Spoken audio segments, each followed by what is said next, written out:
السلام عليكم. وعليكم السلام ورحمة الله. حياك الله دكتورة سلافة. So I can share my screen. يس يو كان دكتورة من عندك. Sure.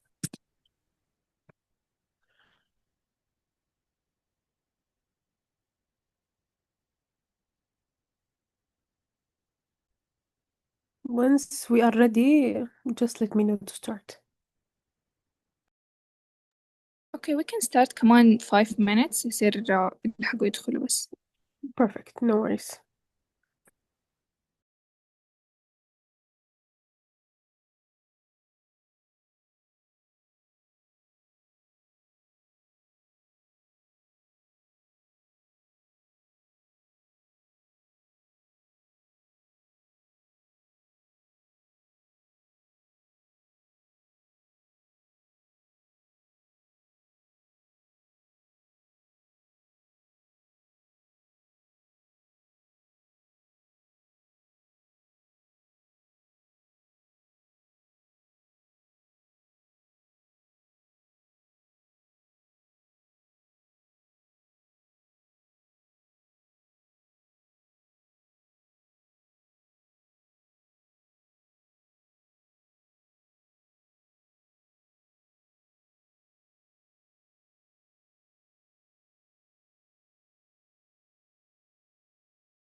Assalamu alaikum. So we can start.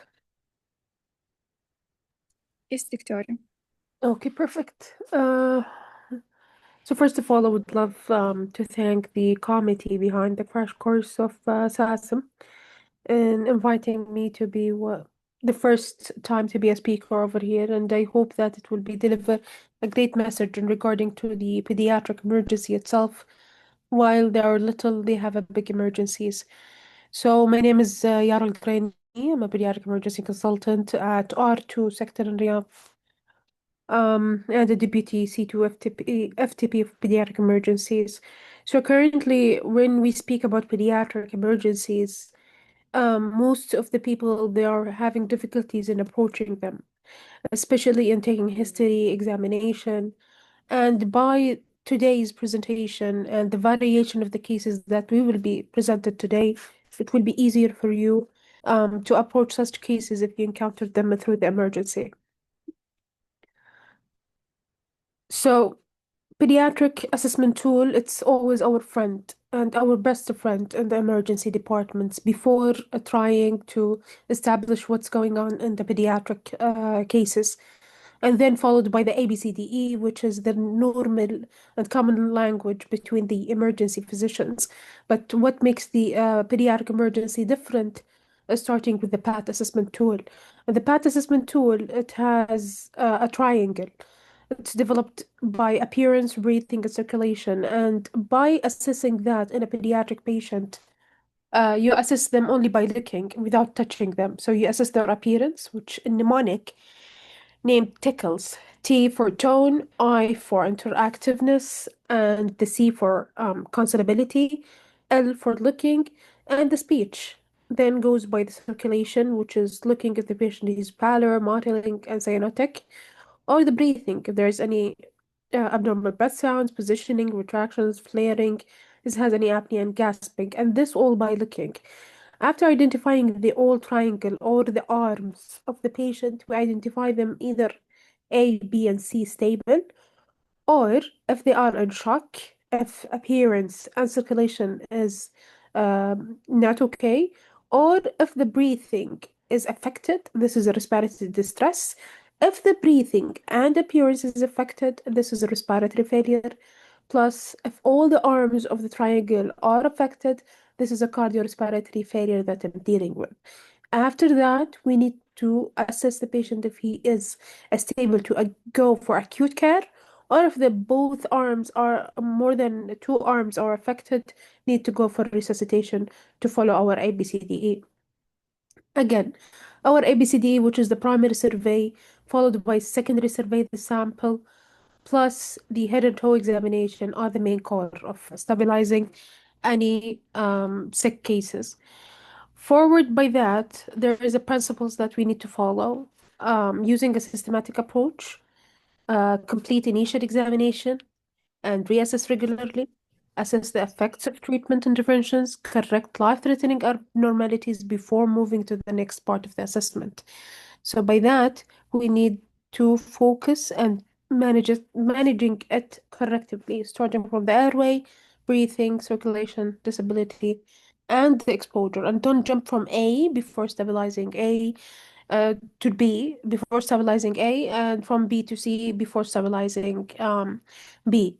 And then followed by the sample, which all you know, the symptoms, allergies, medications, past medical, last meal and event, and head-to-toe examination, which is equalizing to the adult ma management. The most common of PEDS emergencies that we are dealing with in our ADs, number one is trauma, and number two is the respiratory, followed by others, which is dehydration, toxic congestion, anaphylaxis, and the seizures. But number one is trauma, number two, respiratory. If you master those, you will be safe emergency physicians. So actually, I'm having four cases and four variety of cases as a clinical approach, starting from the PAT assessment and the primary survey, and then followed by secondary survey, depends on the case, along with disposition and management. So I need your interactiveness through the lecture, either by opening a mic or either by writing in the chat. I'll be able to follow it up. So starting with case one, this is a 9 years old boy presents with a 6 hours history of difficult breathing and increased wheezing. His parents reports that this was preceded by 2 days of cough and congestion. They have administered 4 albuterol nebulization treatment at home with minimal improvement. So, his appearance is lethargic. We applied the pad. His breathing is tachypnic using the accessory muscle, but his circulation is pink. So, what do you think is going on in this patient to identify? Is he in respiratory failure? Is he in respiratory distress? Is all angles of the triangle is affected or not? What do you think? السلام عليكم دكتورة. حياك I الله. الله تفضلي. يسلمك. I think all the parameters are affected. The appearance, the patient's lethargic, the breathing, here RR is high, using accessory muscle, the circulation pink. So I think we have to act A, B, C, D, and Oh, then I think we have to start with if the airway is patent, nothing obstructing the airway, but looking at the vitals also to exclude sepsis there. okay, perfect. You mean that the triangle of Pat, the two arms is affected, the appearance and breathing, which means, as your colleague has mentioned in the chat, that he's in respiratory failure. Is that right? Yes, doctor. Oh, okay, perfect, excellent. So he is in respiratory failure, which we identified immediately. So we need to shift the patient where? Touristus, critical area. Excellent. So the patient has been shifted to the critical area, and we applied the ABC, as you mentioned. So airway is patent. He doesn't have any secretions. The breathing, RR is 50. The oxygen saturation is 88% in room air. He's leaning forward using his accessory muscles. He has a prolonged expiratory phase, barely audible, and he is having a tight wheezing bilateral. In circulation, his heart rate is 165, blood pressure is 115/72, capri fill is 2, heart sound normal, good pulses, and you inserted the 2 IV lines. So you send labs, which is the basic CBC, VBG, UE. And disability, you checked his eyes, he's opening his eyes, he's responding to question, he able to speak 2 to 3 words in sentences, and his pupils are reactive equally. However, his RPS is 4.5. And in the exposure, his temperature is 37. There's no skin rash, but his weight is 25. So what's going on in this patient by the primary survey? Anything you would like to intervene?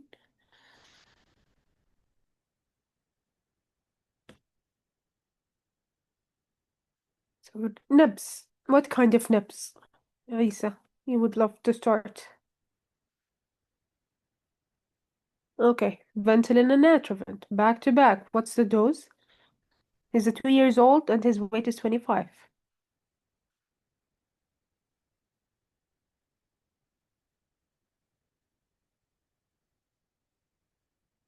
Anybody knows? Higher than 2.5. It's 5 milligram with a 500 mcg of Atrovent. So you started the back to back. Excellent. Along with that, is there anything else you would like to add or recommend it since there's an IV line secured? Dexamethasone. Excellent. What's the dose of Dexa?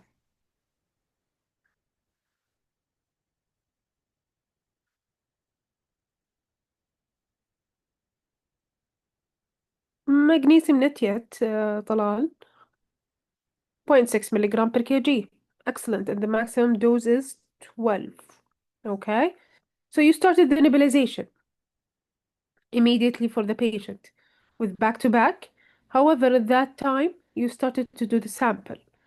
So signs and symptoms, he has been afebrile, eating and drinking less, and has had 2 episodes of post-tussive emesis. His sister has URTI. An allergy, he's allergic to penicillin in form of hives. And medication, sorry, he's using salbutamol inhaler, fluticasone inhaler, and as well single air. In past medical history, he has known case of bronchial asthma. triggered by dust and URTI. He has a frequent hospitalization. He has 2 PICO admission, intubated once. Last admission was 3 months back. Last meal is 4 hours. However, the event, 2 days of URTI, lasted 12 hours. Frequent cough, fatigue. Last 6 hours, start to have respiratory distress, and he is taking less. So, after your sample and after your initial management, the patient has increasingly anxious and have more difficulty in breathing, verbalizing that he cannot breathe. So you did a reassessment and you checked the vital signs. The heart rate, 180, it's increasing. The blood pressure, 125/78, which is stable. However, the RR is getting worse. 52. Oxygen sat is 80% and 100% of oxygen nebulization. And the nibs is still ongoing. What it will be your next step?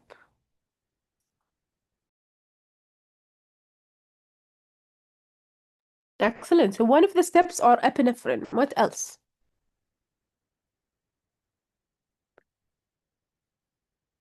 Magnesium sulfate. So what's the doses? Perfect. Perfect. So 25 to 50 milligram, maximum is 2 gram. So given the magnesium sulfate, but still he's not okay. Maybe we'll need BiPAP. Okay, excellent, Sosan. BiPAP can be initiated since his level of consciousness is okay. So BiPAP will be initiated for him. What else? Epinephrine. You would like to give it IV or subcut?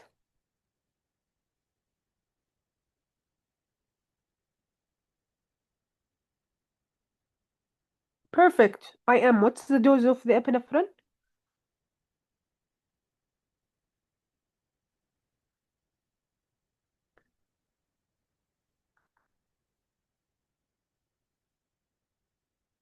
Okay, 0.01 milligram per kg. Maximum is the 0.3.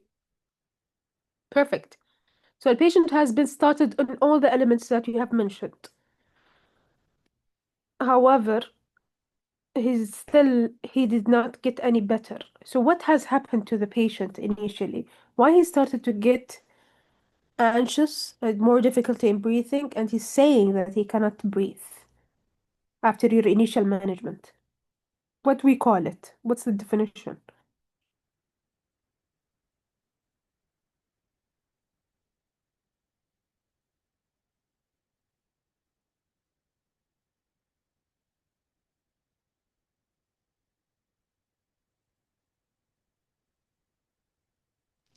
When Oh, Doctora, when the patient is receiving fluid or resuscitation not improving, I think this is septic shock.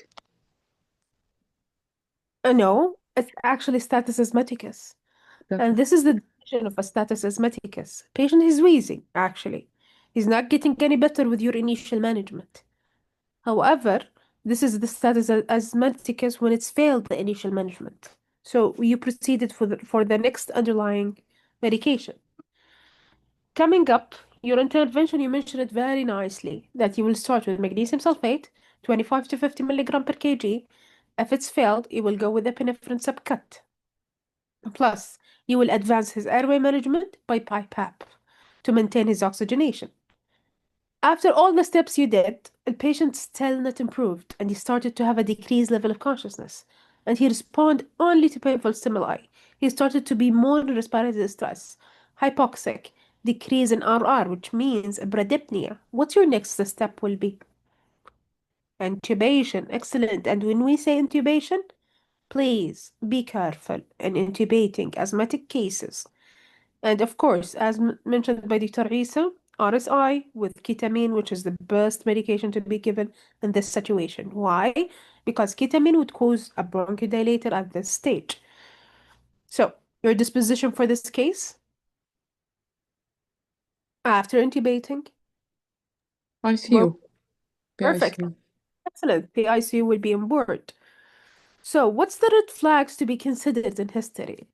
If patient have presented to you asthma, mild to moderate, in nature, but you're totally assuming the worst. What are the red flags which causing this case that he might deteriorate? Recurrent history of... previous Okay. Uh, yes, please. Go ahead. previous history of intubation أو recent admission, recurrent visits to the ER. Excellent. So recurrent visits to the ER, history of ICU admission, history of intubations before. Plus that we would like to add it more that he's having not a recurrent URTIs, recurrent hospitalization, but we add also that PICU admissions itself would cause the patient risk of getting worse in during your ED. That's why when we start the initial management, we need to keep the patient observation at least in your ED 2 hours and assess forwardly. If he's getting worse, we'll go ahead and upgrade our management. So how about pass assessment score? You mean the PROMIS assessment?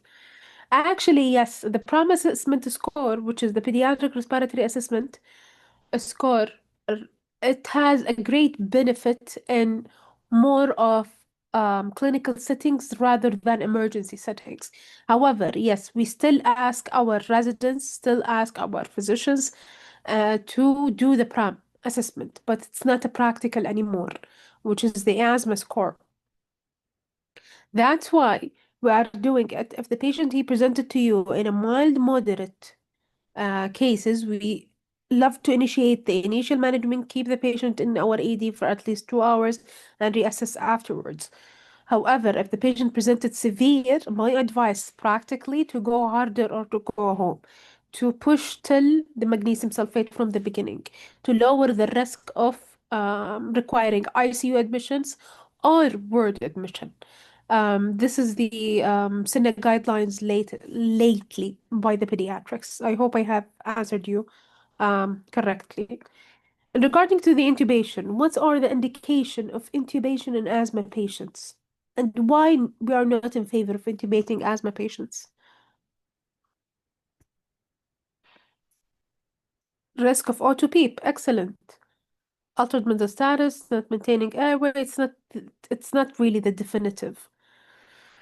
Yeah, I mean, it's really the definitive of indication of intubation. If there is a decrease, altered mental status, failure of treatment, it's not the indication risk. Okay, so let's take it question by question. Indication of intubation, as mentioned, decreased level of consciousness, respiratory arrest. What else? Because we need to match the RR demand. Okay. What else in regard to the indications of intubation before we proceed for not why not to intubate? So depressed level of consciousness, respiratory arrest,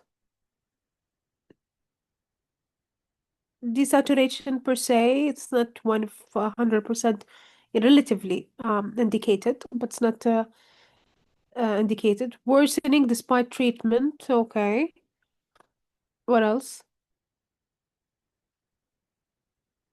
Severe hypoxia with hypercapnia, which goes with respiratory failure. So if a patient in that stage, we need to intubate them to secure their airway. We don't want to lose the brain with that hypercapnia.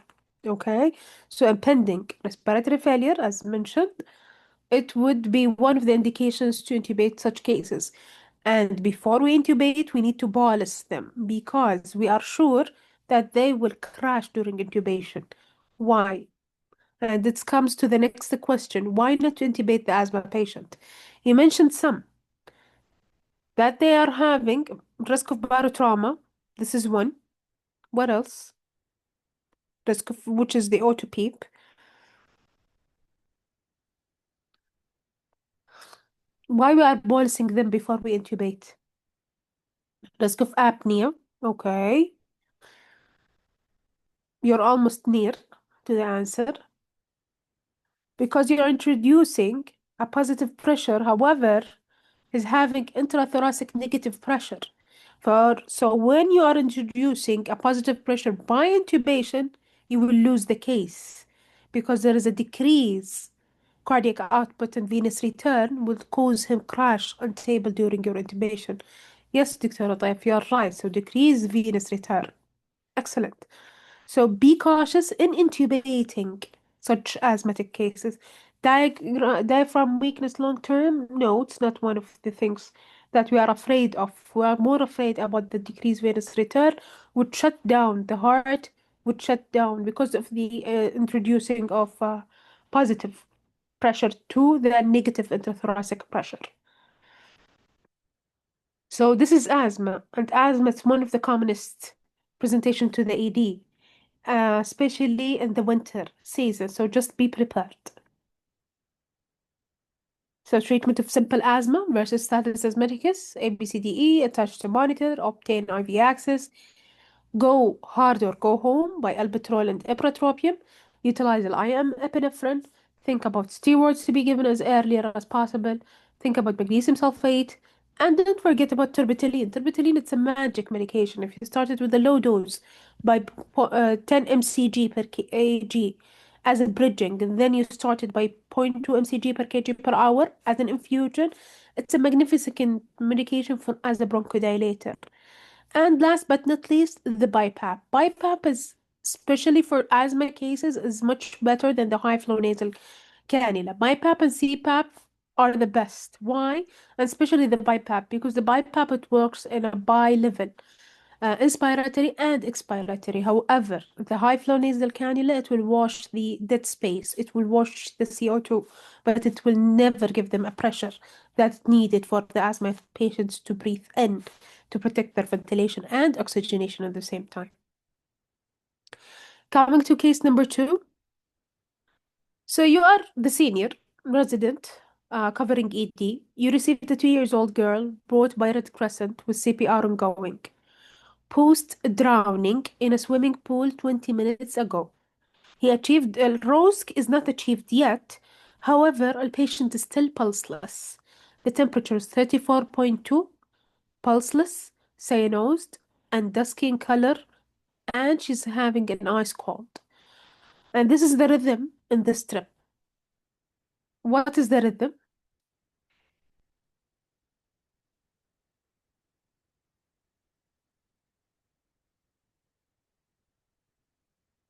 Perfect. So asystole. We all agreed that we have to approach such cases firstly in pediatrics with PAT assessment. Appearance is unconscious. Breathing, not breathing, received bagging by medics in the triage. Circulation, she's pale and cyanosed. What we are dealing with, is it all the triangle arms are affected, or 2 or 1? And where would you dispose this patient? Acute or recess?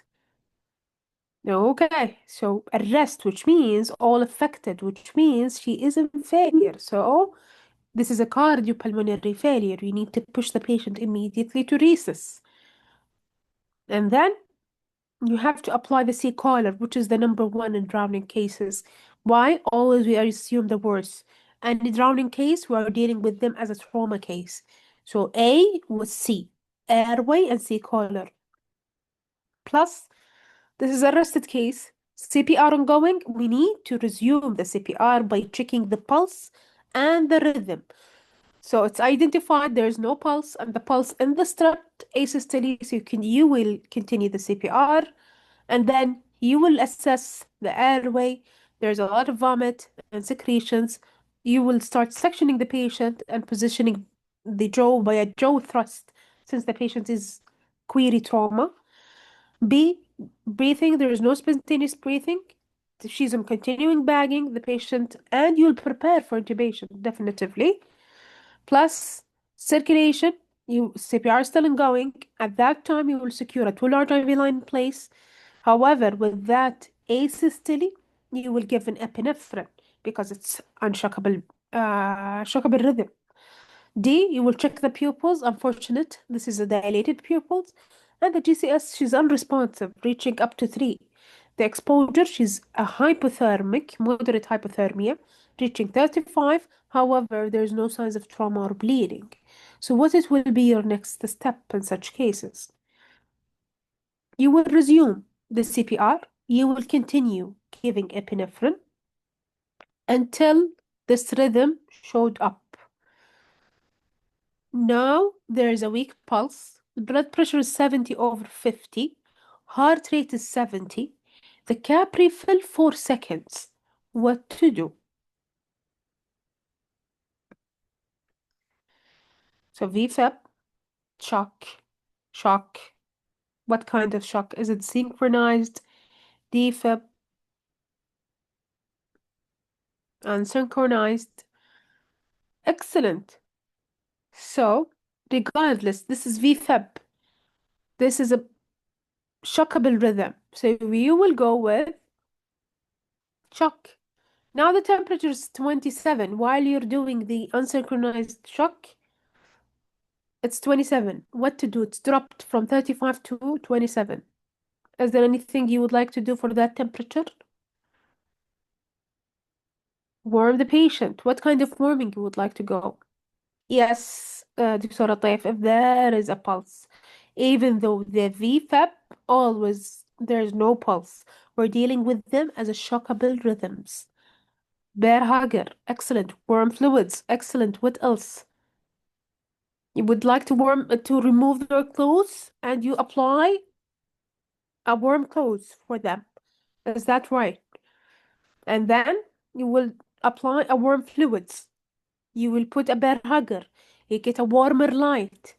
Everything all together, up to the non-invasive way.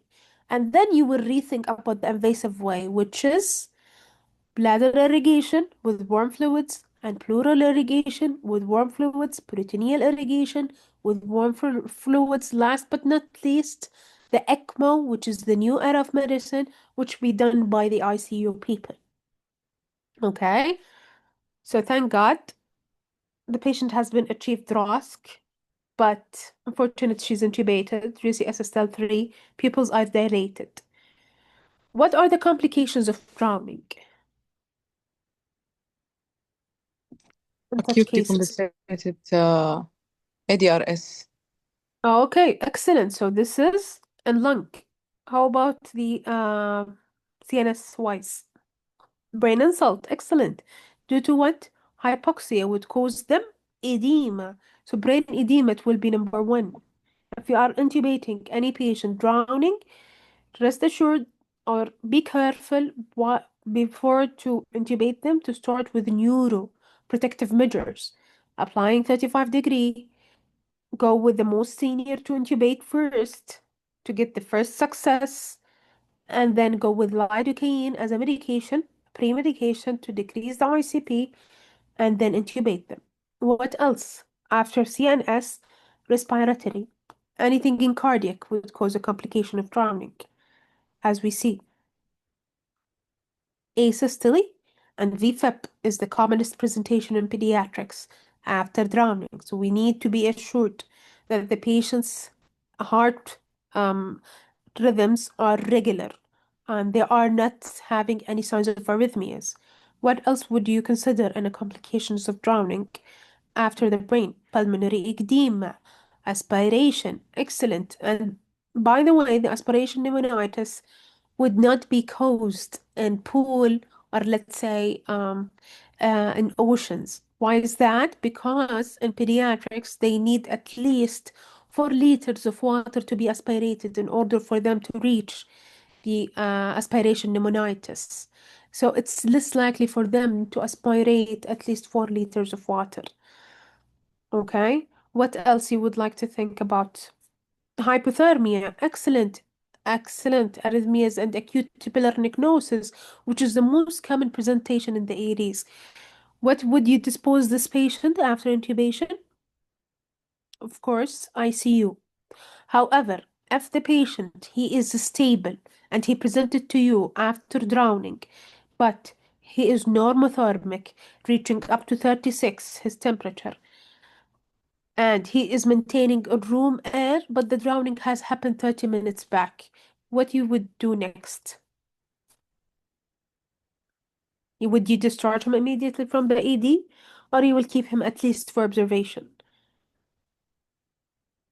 Excellent. Observe. Of how long? 4 hours. Excellent, 4 to 6 hours. So actually, such cases who presented after drowning, stable, not he's in room air, not requiring any oxygenation, get initial labs, get initial chest X-ray, and then keep them for observation at least 4 to 6 hours because it's an emergency. So of course they need an admission under pediatrics in the world to be observed over there to repeat the X-ray after 4 to 6 hours from their presentation and then to be discharged afterwards. Excellent. What you have mentioned, it's really excellent. After 4 to 6 hours, if normal mental status, saturation more than 95 with a normal chest X-ray and respiratory exam, they can be discharged. Perfect. So what are the good and poor prognostic factors in such cases? What do you think in drowning? If you know the poor prognostic factor, for sure you know the good. Duration. Okay, duration of what actually? Poor, submersion more than 5 minutes. Depends on time of extraction. Excellent. More than, so there's numbers, a lot of numbers. What are they? More than 10 minutes of submersion. So let's take it shortly. Submersion more than 5 minutes. Noresis has been started more than 10 minutes. Fixed and dilated pupils as in our case. GCS less than 5 as in our case. And the pH less than 7.1. والعكس في الجود prognostic factors.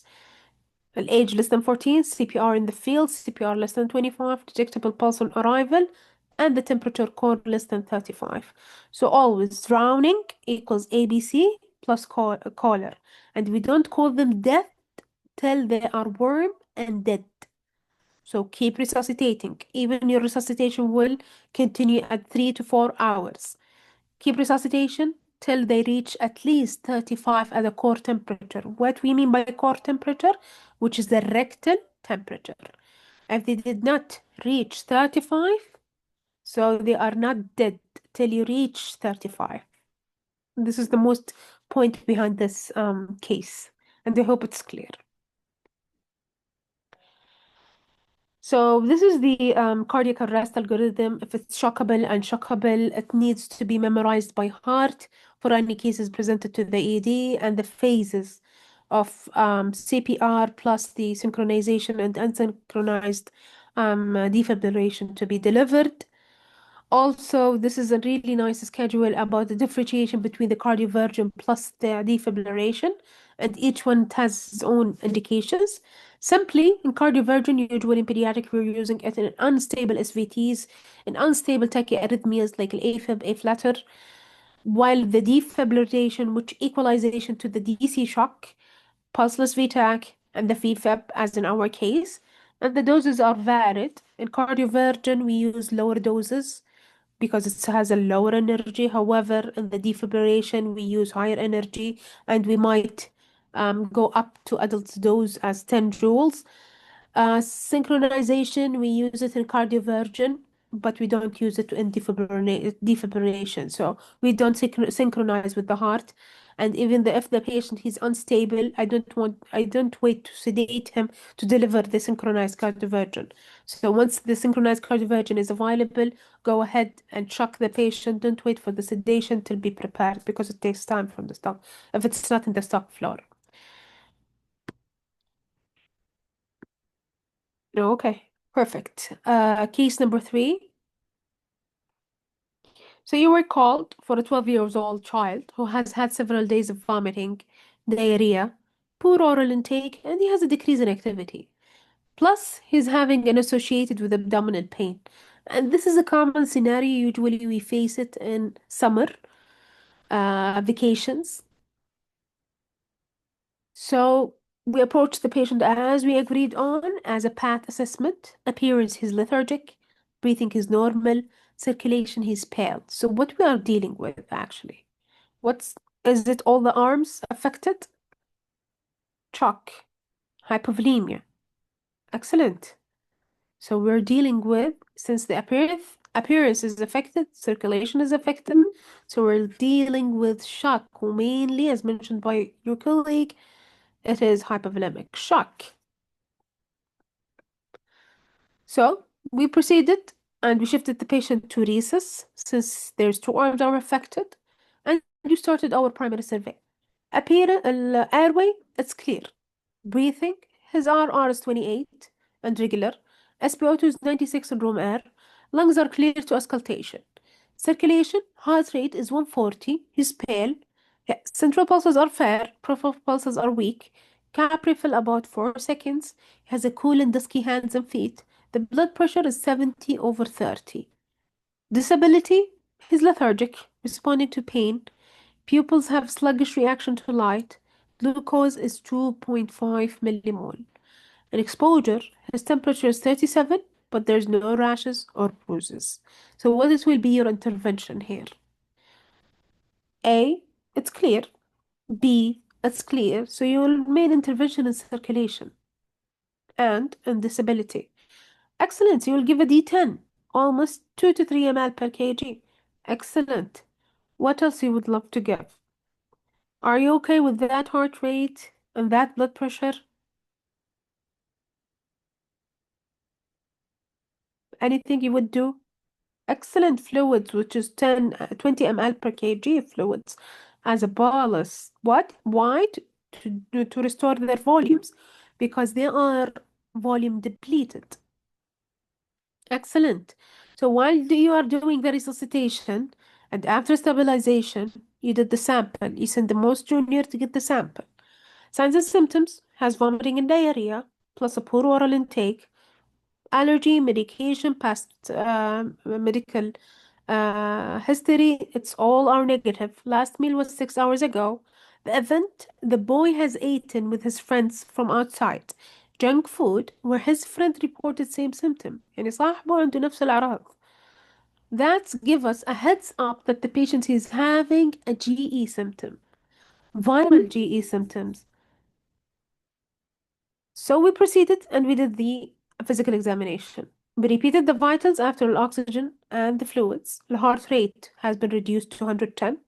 The RR the same. The SpO2 the same. The blood pressure, thankfully, has been increased to 95/50, which became normal. On examination, all of it were unremarkable, a part of increased skin trigger, which goes with the hypovolemia. Neurological wise, he's lethargic, pupils 3 mm, equal but sluggish reaction to light.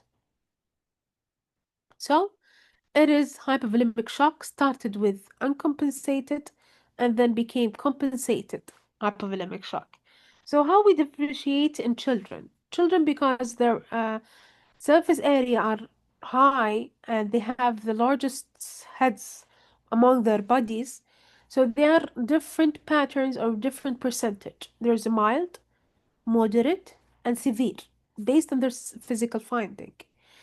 Regarding to our case, they have a rapid and they have a weak pulses, good fair central but weak peripheral, plus they have a low systolic pressure.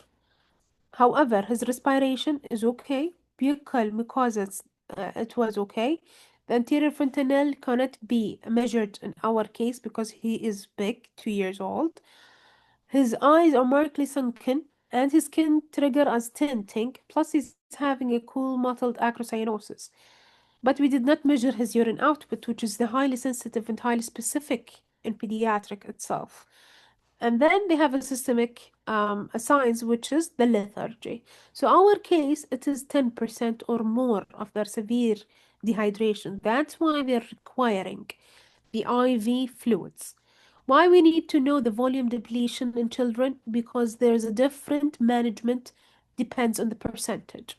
So mild, moderate, and severe. Mild, usually we go by oral. Assess their oral intake.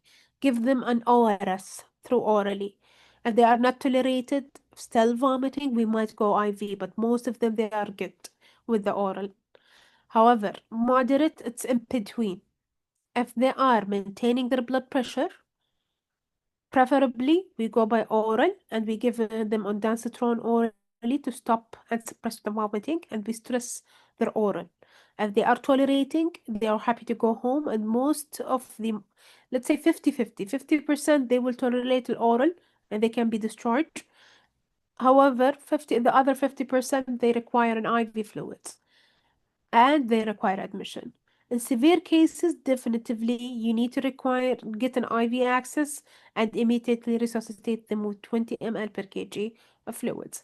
And this is the maintenance actually. If we calculate the maintenance based on Heartline calculation, first 10 kg by 4 ml per kg per hour, second 10 kg by 2 ml per hour, and each additional kgs by 1. And the ORS therapy with mild dehydration, usually we go by 50 ml per kg over 4 hours, which means 1 ml per kg every 5 minutes. However, the moderate, we double it up by 100 ml and 2 ml per kg every 5 minutes. And I hope it's that clear because it's a common ED presentation as well, which is the hypothalamic shock. Okay, perfect. Case number 4, and please, if you have any questions regarding to the cases, just write it in the chat so I can answer it, or we can answer it later on, inshallah, at the end of the session. Case number 4, which is the last case, there's a 3-year-old boy presented to you with drooling, neck pain, and he has a history of URTI symptoms 5 days ago. So by that, because of the neck pain, you did a lateral soft tissue X-ray done and has been showed the following. What do you think is going on in this patient?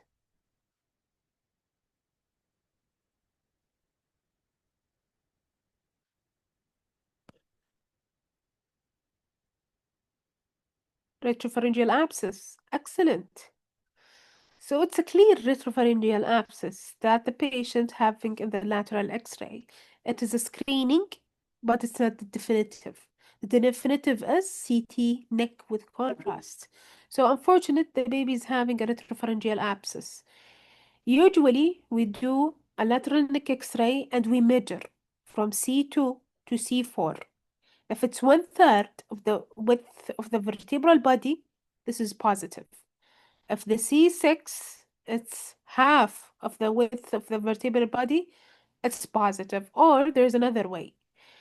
From at C2, if it's more than 4 mm, we'll consider it positive. If it's at C6 or 7, if it's more than 7 mm, 14 mm, we will consider it positive. So either ways are right. But their presentation usually, they present at 3 to 5 years old. Always they will have a history of fever or fever with sore throat. They present with dysphagia, trismus, and stridor. Plus, they have a knuckle rigidity. Usually, they mimic the meningitis, so be careful in assessing them. Plus, they will have a muffled voice, and these cases are emergency. Always go for airway management. Where? In the OR, not in the ED. So you have to call immediately the emergency, the ENT on call, and emergency, they need an OR intubation to evacuate that retropharyngeal abscess. So CT scan is the definitive diagnostic imaging test by ring enhancement. The lateral neck X-ray, as we mentioned before, there's 2 ways, more than 7 mm at C2, more than 14 at C6, or the half and 1/3 of the vertebral body. Always the treatment is surgical intervention by the ENT for evacuation and airway protection in the OR. Always go with antibiotics broad spectrum as AMP to cover the group A strep, or Clinda as an anti-staph in general, plus MRSA. Depends on the case. If he is sick, you can go with Vanco, 3 antibiotics as a good coverage for them. So by the end, this is the take-home messages that I would like you to take for approaching any pediatric emergency. Remember always the ABCD is the new friend along with the PAT assessment. Proper patient assessment is the foundation of treating any medical emergencies. Children always compensate well, and you really get surprised with them at first, but they rapidly deteriorate at the end. So always be vigilant. When in doubt, always do vitals, apply oxygen, monitor the patient, secure an IV line, and always call for help. um, and thank you all. واللهم أنر بصيرتي وبصري وألهمني الصواب. ف thank you all for listening, and thank you all, and I hope that I have answered your questions, and I hope these questions from real life situation will get benefit for you in your clinical practice. Isa asked 4 from where to where, horizontally or vertically? Horizontally, Isa. Let me, I don't know if I can تقدروا تشوفوا الماوس حقي. بس لحظة. thickness. تشوفوا الماوس حقي ممتاز. شفت thickness. This is the thickness. This is the vertebral body. Either إنك you measure from the C2 to the wall thickness. This is will be considered more than 7 mm, or either by eye looking the vertebral body. If it's more than 1/3 of the vertebral body, this space will be considered positive. The same thing goes here in C6. You will measure from the end of the bone of the C6 and the end of the soft tissue, and then you will measure it. If it's more than 14 mm, which is more than 0.14 cm, this is positive. I hope it's clear now.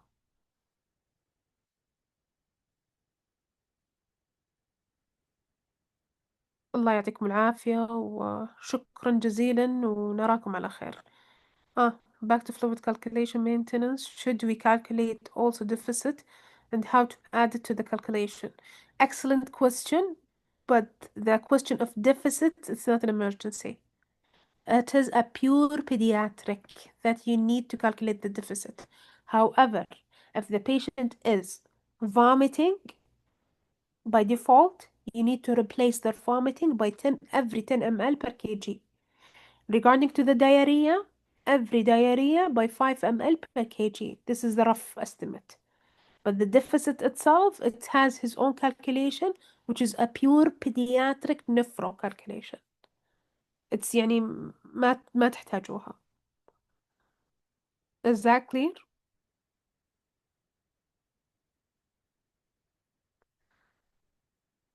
موفقين يا رب. الله يعافيكم وشاكرة لكم. again I can thank the committee. وأي سؤال بالعكس أنا حاضرة. you can reach me through my email. موفقين جميعا. شكرا جزيلا.